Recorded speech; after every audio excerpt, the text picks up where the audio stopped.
I love Moto phones. But just like some of you guys, I too wish at times that the designing could be a little bit better on them. Guess what? The wish has now come true with the new Moto M, which packs in an all-new metal unibody design, which looks beautiful. But don't get fooled, for this beauty is a beast, and the price it is being offered at, it seems like a feast.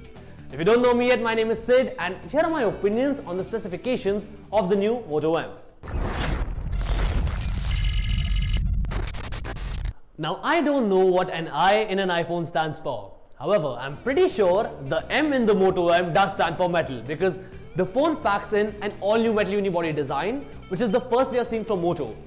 And in terms of looks, it looks a lot premium than all the other Motos ousted this year, barring the Moto Z, of course. But my favorite changes in design are two. Number one, the new placement of the fingerprint scanner. Unlike the Motos of the past, where the fingerprint scanner used to uselessly be placed on the front chin, it has now been shifted purposefully at the back, a place where it actually belongs. Second change is the inclusion of a dual nano coating, which makes the phone splash and water resistant, and it also makes this phone one of the most durable smartphones from the company this year.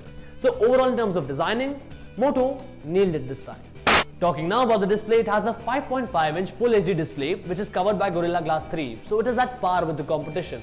However, it takes it up a notch by using a 2.5D curved glass along with an AMOLED panel. Talking about cameras now for a while, they seem fine. You get a 16-megapixel rear camera with face detection, autofocus, and dual LED flash.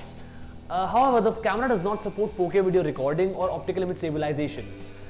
But it's fine considering the cameras are going to be equal to Moto G4 Plus, and Moto G4 Plus had some decent cameras. In fact, the front camera is at a higher megapixel. It is 8 megapixel, which is higher than what was found on the Moto G4 Plus.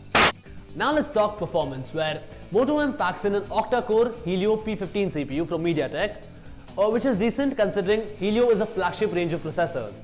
Even though it's 28 nanometers in the chip size, if you don't know what I'm talking about, don't worry, you'll be fine. But the phone also amazingly packs in 4 gigs of RAM. Now I use the word amazingly because the more expensive Moto Z Play only has 3 gigs of it. Apart from that, in terms of software, Moto is a king, where you get a stock Nexus-like look and feel and experience, along with some of features from Moto's own suite, including a twist camera or chop flash. However, the software build currently is on Android Marshmallow, so we do expect to see a Nougat update soon.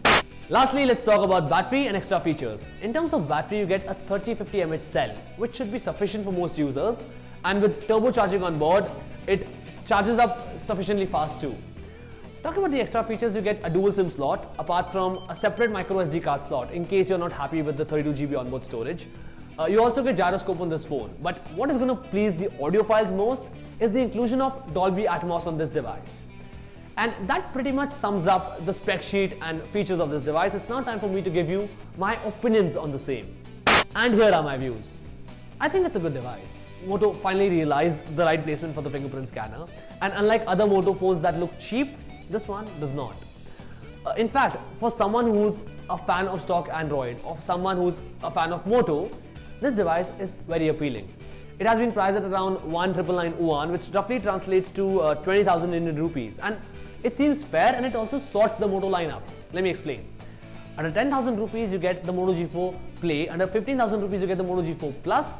Under 25,000 rupees, you had the Moto Z Play, and now around 20, you have the Moto M, which actually looks the best one of the lot. Coming now to availability. If you're from China, you can get one starting November 11th. But if you're not from China, you'll have to wait for a while.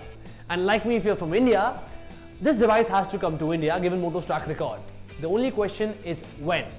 Now, there is no official word yet about the availability or the pricing, but if I had to take a guess, I would expect some metal in the market only next year now.